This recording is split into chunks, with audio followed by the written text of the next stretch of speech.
journey to both the northern and southern hemispheres as they seek out killer whales in the Pacific Ocean. The team will discover that people and orcas share surprising similarities, even similar needs, a fact made clear by their experiences with Keiko, the world's most famous killer whale. The team will also learn how some of the characteristics we consider strictly human, like language and culture, may have also evolved among killer whales. They'll travel among groups of orcas that are as similar and as different as we are from each other. Their journey begins in the Pacific Northwest, where orcas have been revered by native people for millennia, studied by scientists for decades, and where our story of the complicated relationship between orcas and people begins. What we're trying to do is to make the connection between humans and nature, comparing humans and orcas. They are the dominant species in the ocean. We are the dominant species on land. And we all depend on the same thing. The killer whale, the orca, is such a powerful animal in terms of its appeal to people. It captivates the imagination because we know that they're large dolphins and they're very intelligent. They live in very social groups, much like our own. John Ford is a pioneer in orca acoustics, the first scientist to identify dialects in their calls and to change our beliefs.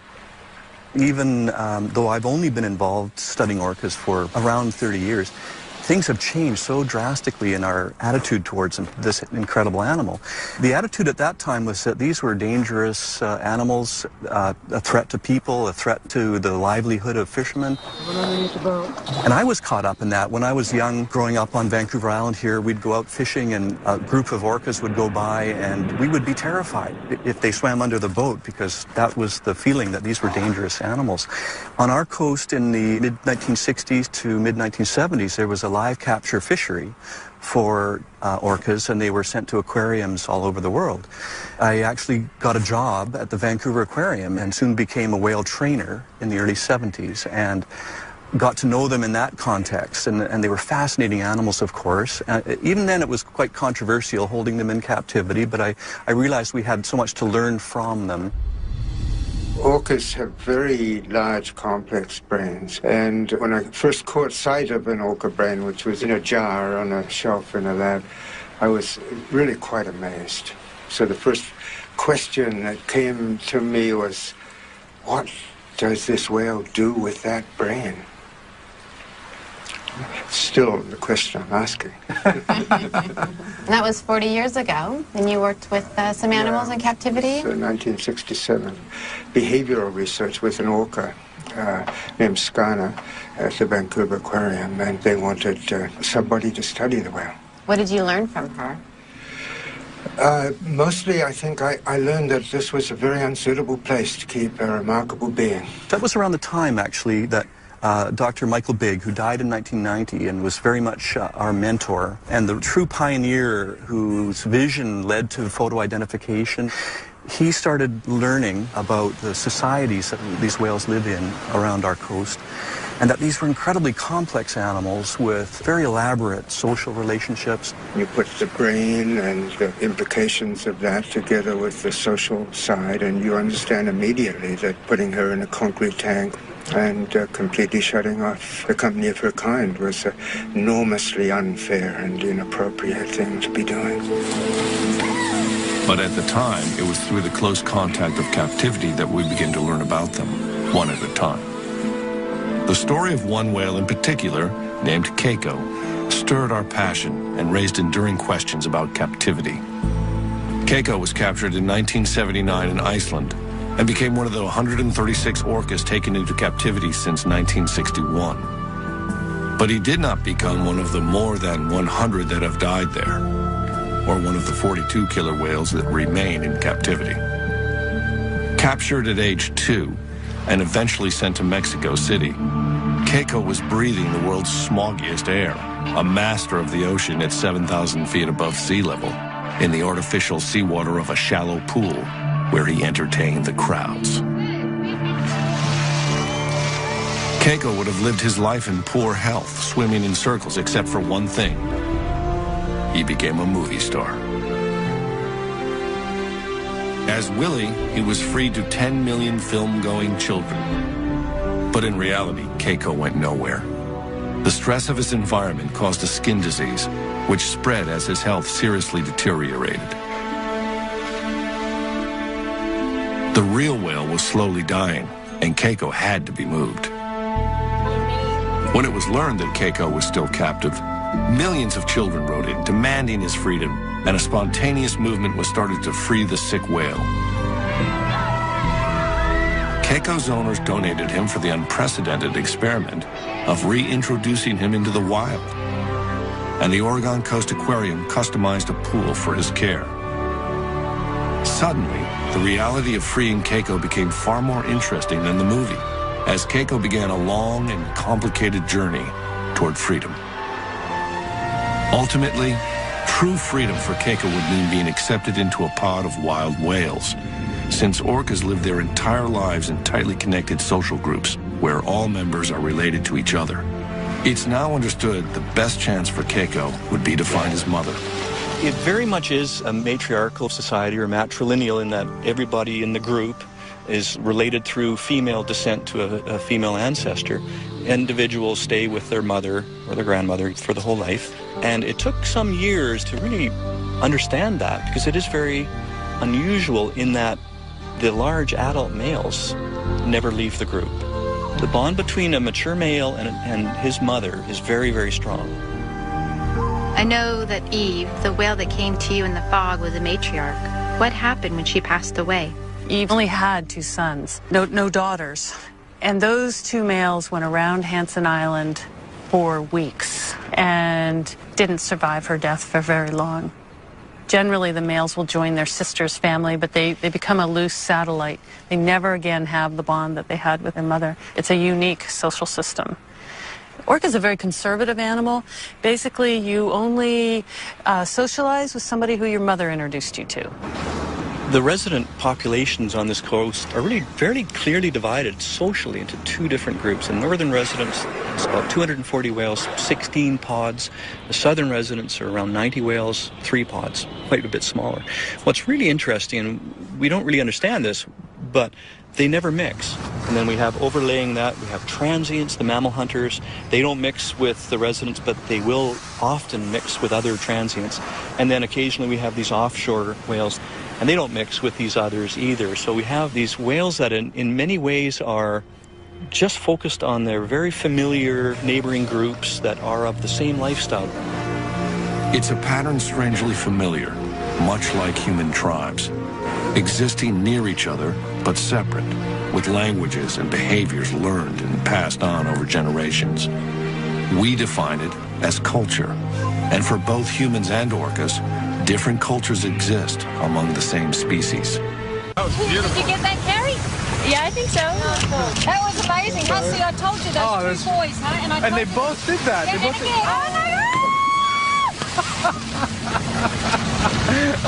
The New Zealand orca I found are just so completely different from the Pacific Northwest.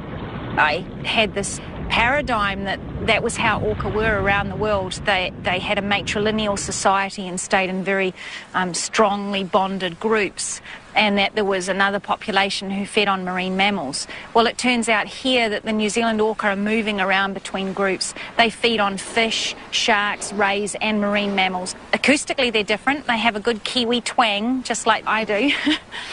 And it looks like they're moving big distances compared to the animals up there. I've got them travelling an average of 100 to 150 kilometres a day. And I think that's one of the things that fascinates me about orca is the different cultures. Even though they're in similar habitats, they're just so completely different. Orcas have been stable in these social groups that we're looking at now for literally thousands of years. If you look at the society and understand that this has evolved over a very long period of time, you realize that you're looking at a successful society. The wild pod. The challenge for him would be enormous, since strong social bonds may actually define what it means to be an orca. At the time, no one knew how to free a captive orca. It was a new frontier to trainers like Steve Clausen and to Jean-Michel, who became involved in the effort and who saw Keiko as a symbol of more than just one whale. Curator Nolan Harvey knew how far Keiko was from a wild orca. We're trying to teach Keiko to not only work for us within this pool so we can take better care of him, but we need to let him become a killer whale again. We need to untrain him.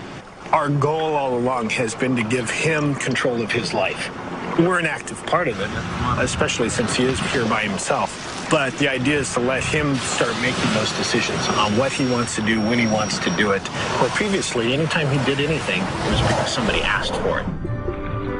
Even with vastly improved conditions, Keiko continued to demonstrate his frustration from living in an artificial environment. He expressed his stress in Mexico by gnawing the concrete pool, damaging his teeth, and it continued in Oregon on his favorite rock. A decision was made to cover it in order to discourage the behavior and to protect the teeth of the ocean's greatest predator.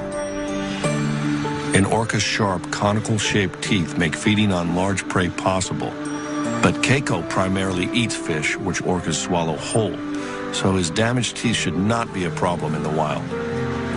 When he arrived in Oregon, Keiko was 1,000 pounds underweight, but soon doubled what he was eating in Mexico.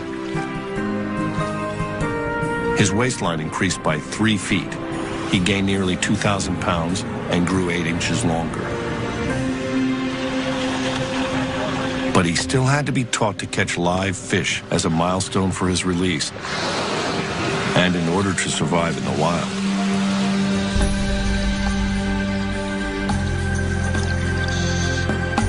Accustomed to only dead fish, at first he treated the live meal like a toy. Surrounded by walls, Keiko had never been observed using echolocation in captivity, and to a wild killer whale, it's a fundamental skill. The whale's hearing spectrum is many times ours. Their sensitivity is incredible. They see with sound, so when they're finding food, they use their echolocation. They make sounds, they get echoes, and they can turn that into a mental three-dimensional image somehow.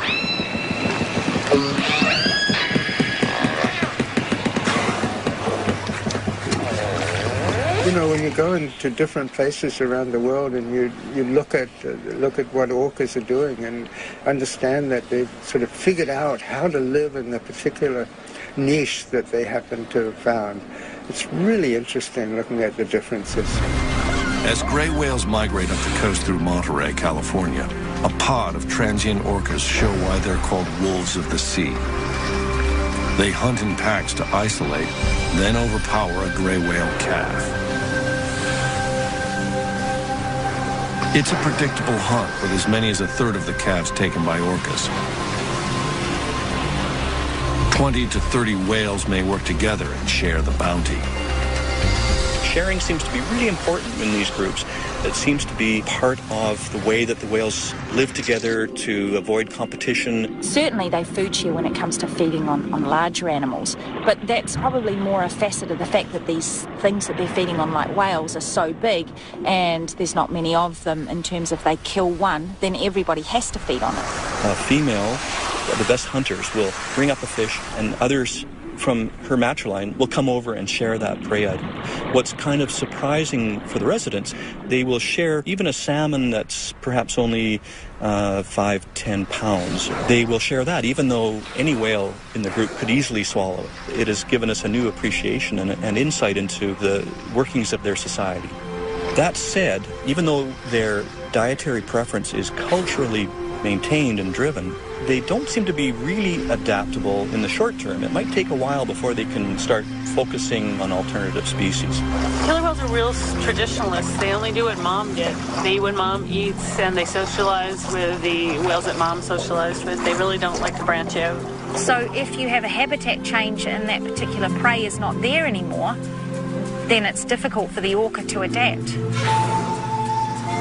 Within decades, and for a variety of reasons, orcas throughout the world may be at the crossroads of adaptation or extinction as their prey diminishes, something the resident whales of the Pacific Northwest now face.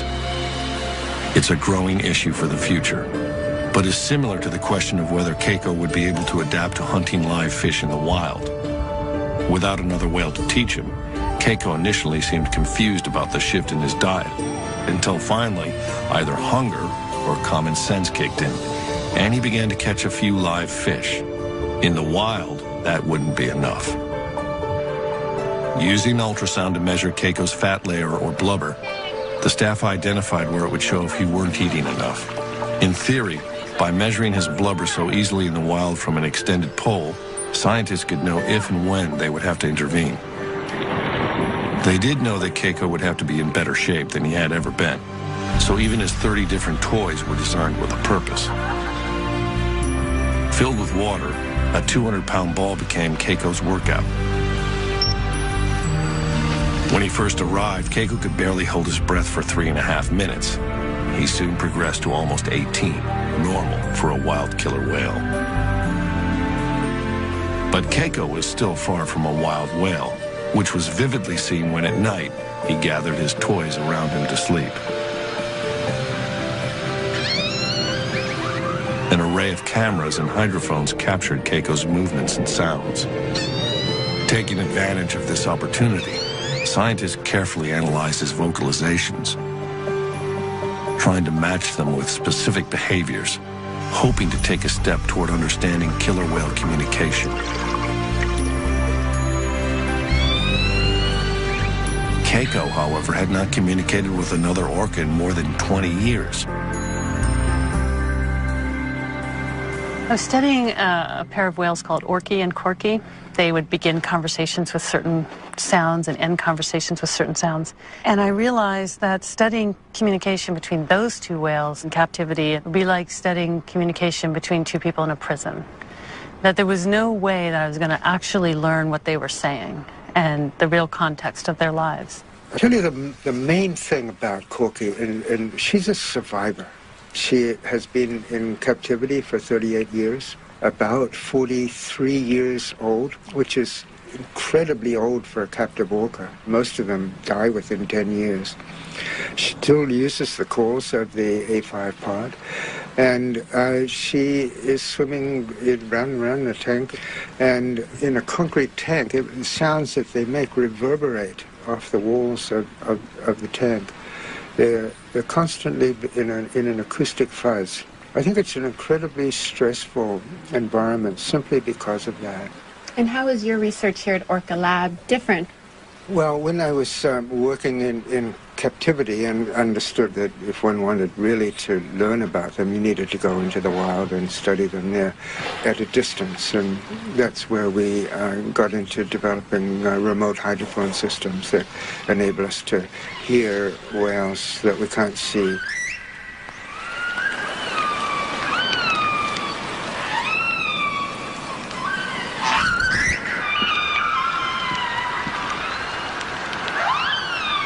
We have a network of hydrophones, covers about 50 square kilometers of the area around us, and we have speakers all over the place. We're listening to all of them all of the time, 24/7, 365.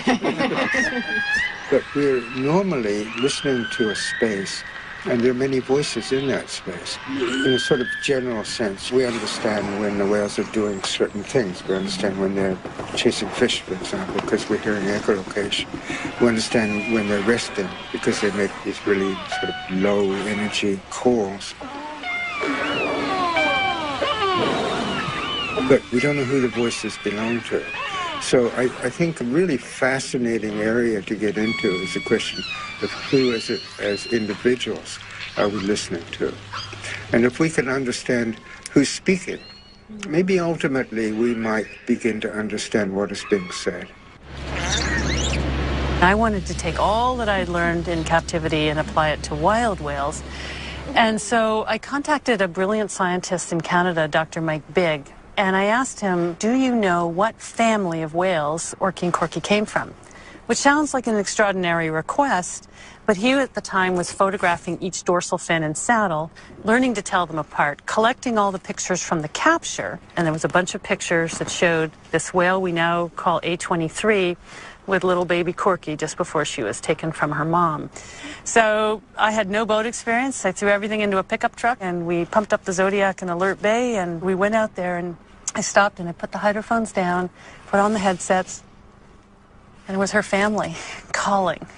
And for the first time, I heard these sounds in their natural environment just rolling on and echoing. And my first feeling was enormous guilt that it was me that was there, not Corky. But that's how I found them. One promising factor in Keiko's finding his family was that orca calls could be heard 10 miles away. There was hope for a dialect match among the North Atlantic orcas, where Keiko would be reintroduced, 100 miles from where he was captured. To prepare for his move, a bay pen was constructed in a pristine Icelandic bay. Finally, the day arrived to return Keiko to the home he barely knew. This had been Keiko's unexpected journey to freedom that millions of children demanded, but that no one knew exactly how to accomplish. Jean-Michel had watched Keiko's transformation for over 2.5 years and had been witness to his devoted fans. Good luck! Even the U.S. Air Force had agreed to rent a C-17 cargo plane and crew for the trip, announcing it was in the best interest of the nation to fly Keiko home.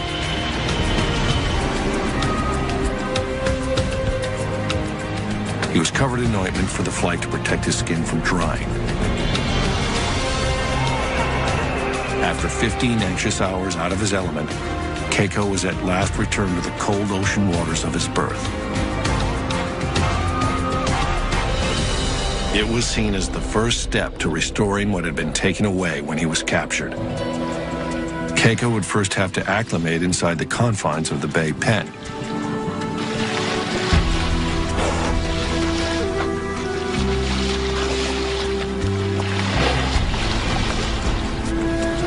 Months later, his world expanded to the enclosed bay, where for the first time, he ruled in relative freedom. It was Keiko's first chance at a small piece of the wild. Not since he was 2 years old had he experienced the sights and especially the complexity of sounds of a natural ocean environment.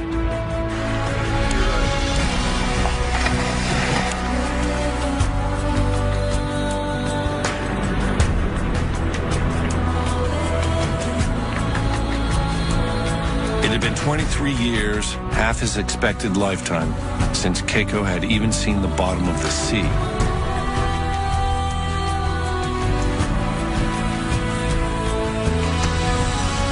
Keiko's world was gradually expanding, and for the next step, a satellite tag was attached to his rare flopped dorsal fin in order to follow him at sea.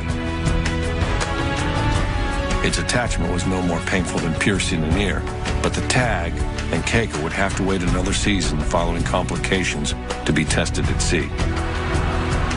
Finally, in the summer of 2000, sea trials began. Everything from then on was up to Keiko. The difficult promise to give him the choice of freedom had been kept.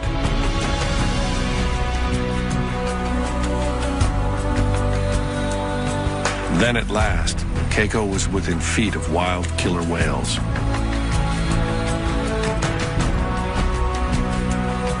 He seemed enthusiastic at first, but then experienced what might have been shyness or fear and turned back.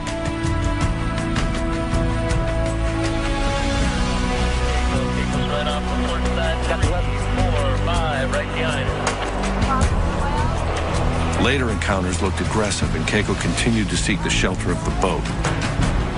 Right there, Chad. Right there. Right. Horse's feet, Michael.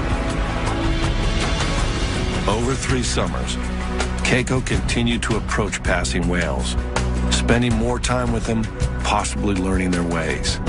Then in 2002, after watching a pod feed on herring, he simply swam away in the proximity of whales.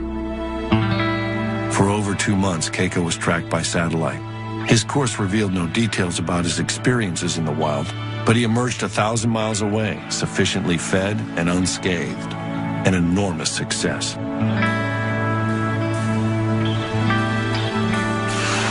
Then, perhaps seeking human companionship or just chasing an easy meal, Keiko followed a fishing boat into a Norwegian fjord.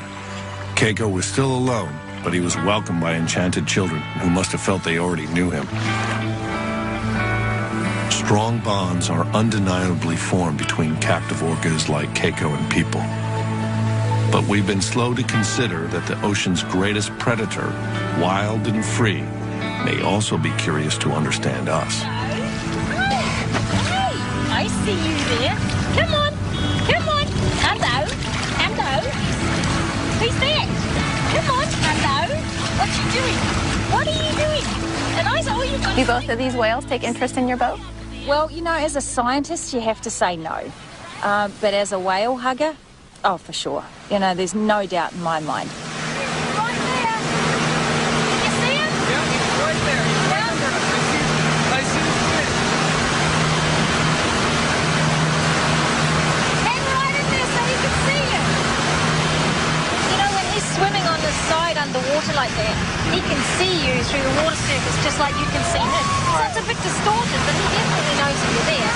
So, you know, leaning right over and looking at him, it's just as interesting for him as it is for you. Right. Yeah. Right. And I find if I take no notice of them and I put on my scientific face and I just take my notes and everything, they don't interact. But if I have a good time with them and really interact with them, then they get all involved as well. Oh. Yeah. In an effort to both protect orcas and to involve the public, Orca Hotline, Ingrid speaking. Ingrid founded the Orca Project Hotline. Oh, that's fantastic news. And so what direction were they going when you saw them? Her nationally advertised number rings with reports of orca sightings and strandings, like that of the whale she named Ben. Oh, Ben. He stranded in 1997, and I knew him before the stranding, but when you're involved with an animal at that sort of level, there's just something about it, you know, and they look you in the eye and they're at your mercy to rescue them. And with Ben, we had an overnight ordeal, and then we rescued him, and the next day he was back with another group of orca, which was just incredible. But a year later, he got run over by a boat, and it was just tragic. But a year later, I found him, and his dorsal fin, the back half, had completely collapsed and folded over. So now he's got this funny little fin where bit sticks up and the rest folds down. But he survived, and he's very cautious of boats now. But he'll still come over to my boat. I think that by showing people the variation within the individuals, it makes the animals a little bit more personable, if you like. If somebody can call me up and say, hey, I just saw Ben, it gives them a little bit of a stake in Ben's life. And so hopefully, you know, they'll slow down their boats, they'll drive a little more respectfully. The data, of course, is really valuable for my research, but ultimately I want it to be that the public will want to protect these animals. Keiko, however, was at risk of being loved too much by a well-meaning public. The Norwegian government passed laws to protect him, and the Free Willy Keiko Foundation and the Humane Society of the U.S. agreed to continue his care. He arrived in Norway, obviously having fed himself at sea, but without fish in the fjord, concern grew, and the decision was made to begin feeding him again. Keiko had everything he needed, except the company of his own kind. In 2003, after more than a year in Norway, at age 26, relatively young for a male orca, Keiko took a final breath and died from a pneumonia-like virus. His burial was the last outpouring of affection for the whale we thought we knew and who had done everything we asked.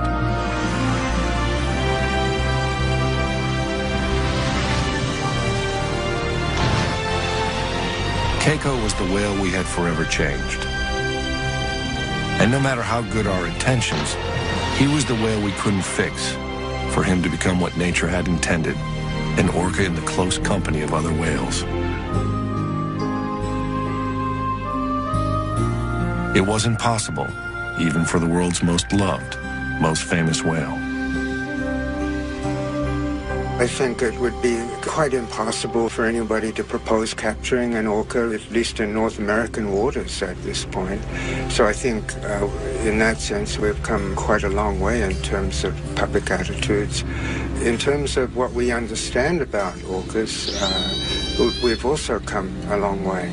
I think at this point we understand enough about orca society to realize that this is complex and remarkable and fascinating. And we don't have the whole story yet, but what we do understand is really, really interesting. The debate about returning captive orcas to the wild and keeping them in captivity continues passionately, especially as we learn more about them, and continue to discover that there may be few other species more like ourselves. There do still remain countries tolerant of capturing orcas, but in most of the world, any up-close, hands-on contact comes when a whale ends up on the beach, stranded. Ingrid Visser is again changing what we know. You know, there was a lot of controversy, and there still is, about saving stranded whales and dolphins. People say that they have crushed internal organs from sitting on the beach for so long, and then other people say that they're no longer viable. The stress hormones and all of this sort of thing, that these animals can't reproduce, and that they're basically a drain on society if you put them back, because they're going to be eating fish and contributing nothing. So Miracle, she's stranded. She was rescued, and then I saw her again after the rescue 3 years later. And then about 5 years later, she had her first calf, and that calf is called Magic. So it was really, really incredible to see Miracle, who had this stranding event, been rescued, and then had her very first calf, and the calf has survived. So yeah, magic it was. Come on! How cool is that? Wow.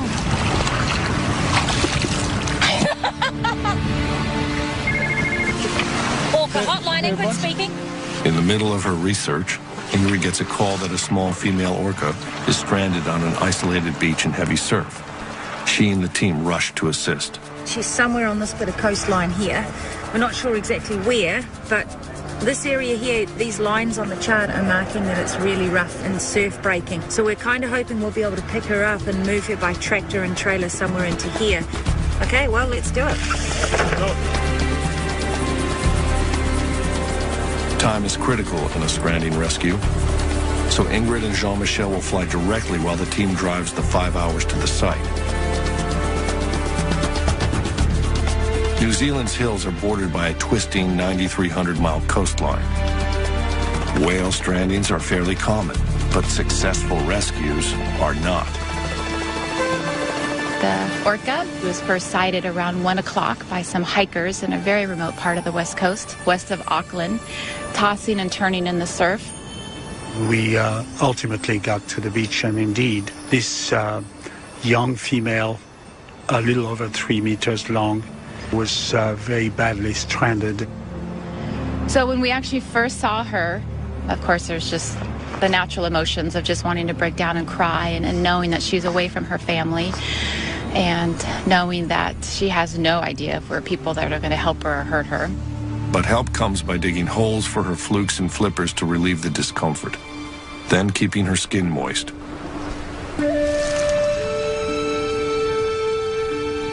She was probably not alone, struggling in the surf, and another whale may have tried to pull her back to sea, judging from the marks raked across her tailstock. Ingrid names her Reiki. Most important to her survival is keeping the young whale hydrated after hours of stress on the beach. Ingrid is successful in getting her to accept a tube bringing water. Yeah. It's a triage that also involves reassurance and comfort.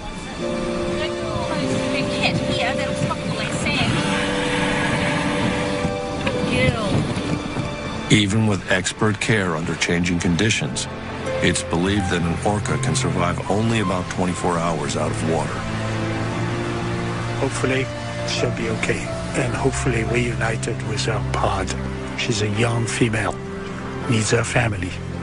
We're very, very anxious to see her back in the ocean in her world. We moved the animal just right up above this tiny little town where there is a facility where we could pull the truck and the trailer right next to a freshwater source. So we had a hose where we could water her down, and we had an ongoing watch throughout the night. But finally, by 4 a.m., we knew it was time for Ingrid and Carl and the team to discuss what the options were to get her back into the water. Where is her family? Carl and I have done orca strandings before, where 2 hours after we released the orca, it met up with its family. So it can be a long way away, and the animals will return if they hear her, but they won't be able to hear her calling if she's inside here over the bar with the surf. But then if we take her to the other coast, it's 100% guaranteed she won't find her family immediately. That's the worst con for both scenarios, is that where is her family? I defer to you more for non-biological in terms of your knowledge of the animals. In terms of running operation, staying here and releasing here is, as you can appreciate, by far it's the much most appropriate thing to do. It is definitely, but for her, I think it's better to have her on the other coast. And she knows very well that pods here off the North Island will visit the west and east coast frequently. So she felt confident putting this animal in the east side of the country, that there is a very good chance that this young whale will hook up with her family in the near future. A decision is made to move Reiki to the east coast, and the team prepares for what must be done to save the whale. For the heart monitor, we put it on early in the morning, and Ingrid wanted to keep track of her heartbeat throughout the rest of her time on the flatbed. It's becoming clear to the team that a positive outcome for the rescue is not guaranteed. Let's go, Cal.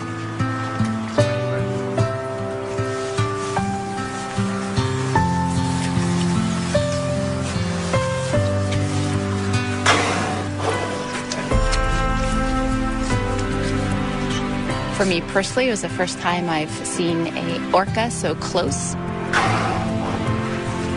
But Ingrid, with her trust in us, we really were not only filming and assisting, but we were participants. And when she had asked me to sit next to the whale and help keep the heart monitor on her the entire time, it was my job then to really have that continuous touch with the animal and really hopefully transmit my calmness to this animal. And her heart was very normal, was average, between 60 and 80 heartbeats per minute.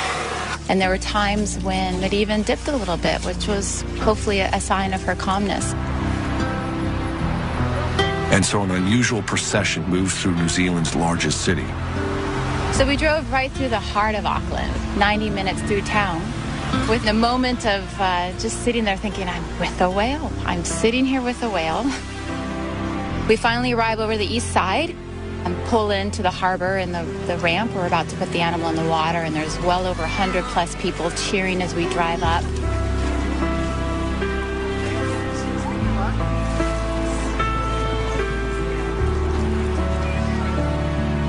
The whale is gently rocked into the water, but is disoriented from the ordeal and lies still. From there, there's a full flood of emotions. And at first, the animal is hardly moving at all. And Ingrid's like, it's all right. You know, her muscles, if you could just imagine your muscles just cramped for hours and hours and not being able to stretch. So she just is probably just, you know, stretching out and getting back into this fluid environment. And finally, Ingrid says, just have some of the people back away and only 2 of you stay close to her to support her.